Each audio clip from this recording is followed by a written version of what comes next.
మాజీ మంత్రి కేటీఆర్ మాట్లాడిన మాటలు మా ముఖ్యమంత్రి రేవంత్ రెడ్డి గారిని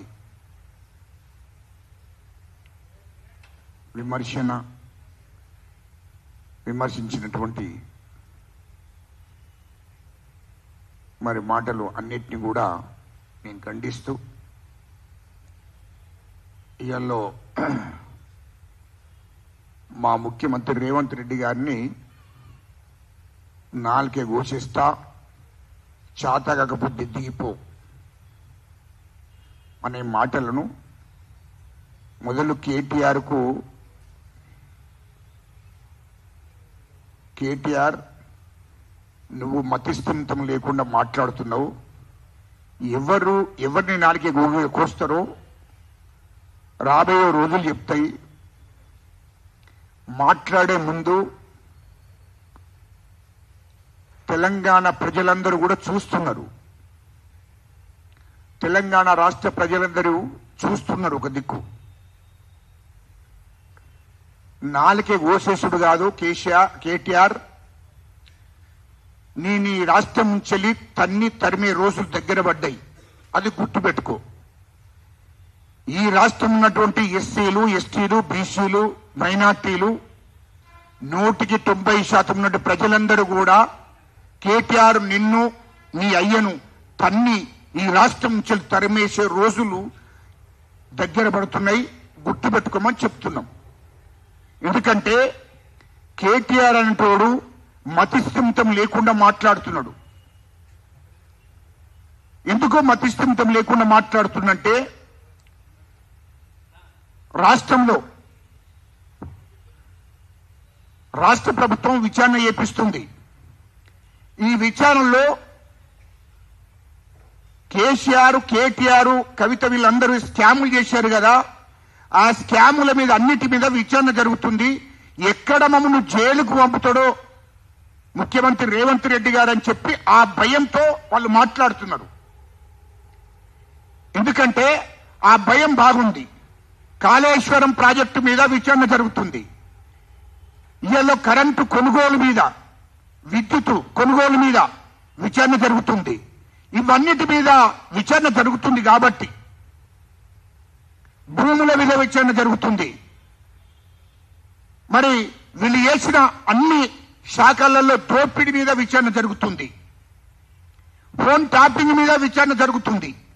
ఇవన్నిటి మీద విచారణ జరుగుతుంది కాబట్టి ఈ విచారణలో తేలినాడు ఈ రాష్ట్ర ప్రభుత్వము చట్టపరమైన చర్య తీసుకుంటుంది, మమ్మల్ని జైలుకు పంపిస్తారు అనే భయం. రెండో భయం కూడా ఉంది. ఈడీ విచారణ జరిగే ప్రమాదం ఉంది, సిబిఐ విచారణ జరిగే ప్రమాదం ఉంది, మమ్మల్ని తిహార్ జైలుకు కూడా పంపించే ప్రమాదం ఉంది అనే భయంలో ఉన్నారు.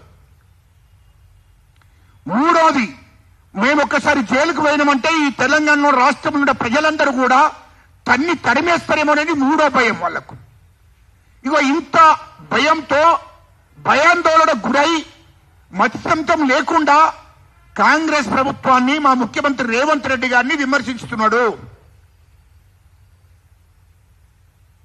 అదేవిధంగా చాతకాకపోతే దిగుపొమ్మని చెప్తున్నాడు కేటీఆర్ అంటాడు. అరే బోషుడికే దిగుపొమ్మని నువ్వు చెప్పడం కాదు, ఈ రాష్ట్రము ఎందుకు దివాలా కోరదీసింది, ఈ రాష్ట్రము ఎందుకో ఆర్థిక స్థితిగతులు మరి బడ్జెట్ లో ₹1 లేకుండా చేసిన లెవెలు ఈ రాష్ట్రాన్ని అప్పులపాలు చేసిన గాడిద కొడుకు ఎవడని నేను అడుగుతున్నా. 10 ఏళ్ళు తెలంగాణ రాష్ట్రం ఏర్పడ్డ నాటికి 60,000 కోట్లు మిగులు బడ్జెట్. ఉమ్మడి రాష్ట్రం ఉన్నప్పుడు కూడా ఇన్ని అప్పుడు కాలే. ఉమ్మడి రాష్ట్రం ఉన్నప్పుడు ఇన్ని అప్పుడు కాలే. ఎప్పుడైతే తెలంగాణ రాష్ట్రం ఏర్పడ్డదో, తెలంగాణ రాష్ట్రం ఏర్పడ్డ నాటికి, ఈ తెలంగాణ రాష్ట్రం ఏర్పడ్డ నాటికి 60,000 కోట్లు మిగులు బడ్జెట్ ఉండే. 60,000 కోట్లు మిగులు బడ్జెట్. అటువంటిది తెలంగాణ రాష్ట్రం ఏర్పడ్డ తర్వాత, కేసీఆర్ ముఖ్యమంత్రి అయిన తర్వాత ఈ రాష్ట్రానికి 7 లక్షల కోట్లు అప్పు తెలంగాణ ప్రజల మీద మోపిండు. ఈ తెలంగాణ రాష్ట్రానికి 7 లక్షల కోట్లు అప్పు చేసిండు ఆనాటి ముఖ్యమంత్రి కేటీఆర్. ఇది వాస్తవం కాదా? 7 లక్షల కోట్లు ప్రాజెక్టుల పేరు మీద, డెవలప్మెంట్ పేరు మీద, నిధుల పేరు మీద, నీళ్ల పేరు మీద 7 లక్షల కోట్లు తీసుకొచ్చి అందులో 3 లక్షల కోట్లు వీళ్ళు స్కామ్ చేసిండ్రు. కమిషన్లు అనేక విధాలుగా దోపిడీ చేసిండ్రు. 3 లక్షల కోట్లు కేటీఆర్ వాళ్ళ కుటుంబం కోసం దోచుకున్నారు. వాళ్ళు ఇంకా 100 తరాలు తిరిగి బతికే అంత సంపదను సంపాదించుకున్నారు. 7 లక్షల కోట్లు రాష్ట్రం కోసం పెట్టినవి కాదు, అవి రాష్ట్ర ప్రజల కోసం పెట్టినవి కాదు. 7 లక్షల కోట్లు అప్పు చేసి ప్రాజెక్టుల పేరు మీద, రాష్ట్రం డెవలప్మెంట్ పేరు మీద ఆ 7 లక్షల కోట్లు అప్పు చేసి దాంట్లో 3 లక్షల కోట్లు స్కామ్ చేసిండ్రు. 3 లక్షల కోట్లు దోసుకున్నారు. ఇది వాస్తవం కాదా? ఇది మేము సాక్ష్యాలతో నిరూపిస్తామని చెప్తున్నా. ఇది వాస్తవము. ఎందుకంటే వీళ్ళు చేసిన అప్పే ఇవాళ రాష్ట్రంలో రాష్ట్ర పరిస్థితి మంచిగా లేకుండా అయిపోయింది. మేము అడుగుతున్నాం కేటీఆర్ను, అరే అసలు దొంగలు కేటీఆర్ మీరు అసలు దొంగలు మీరయ్యి ఇవాళ రేవంత్ రెడ్డి గారిని నాలుగగా వస్తా కొయిలా భవిష్యత్తుగా చూస్తారు తెలంగాణ ప్రజలు. 99% ఉన్న ప్రజలు ఈ రాష్ట్రం నుంచి వెళ్ళి మిమ్మల్ని తనిమేసే రోజులు దగ్గర పడుతున్నాయి. జాగ్రత్త కేటీఆర్, చెప్పుడుతోను కొడతారు, జాగ్రత్త. ఈ రాష్ట్రం నుంచి తరిమేసే రోజులు దగ్గర పడుతున్నాయి. మీరు ఇంకా ఈ రాష్ట్ర ప్రజలను మభ్యపెట్టి మోసం చేయాలని చూస్తున్నారు. ఇంకా రాష్ట్ర ప్రజలు తప్పుదో పట్టేయాలని ప్రయత్నం చేస్తున్నారు. అది కరెక్ట్ కాదు. ప్రజలు గమనిస్తున్నారు. ఎందుకంటే మీరు చేసిన దోపిడీ ఇంత అంత కాదు. ఇవాళ రాష్ట్రంలో మొత్తము ఈ రాష్ట్రంలో 30,000 ఎకరాల భూమిని కబ్జపెట్టారు.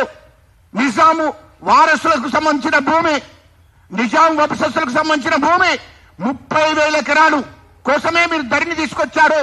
ఆ 30,000 ఎకరాలను మీరు ధరలు ఎక్కించారు, రికార్డుకి ఎక్కించారు. ఇది వాస్తవం కాదా? 30,000 ఎకరాలు మీ బినాం పేర్ల మీద ఎక్కించి 10,000 ఎకరాల భూమిని అమ్మేసుకున్నారు కేటీఆర్.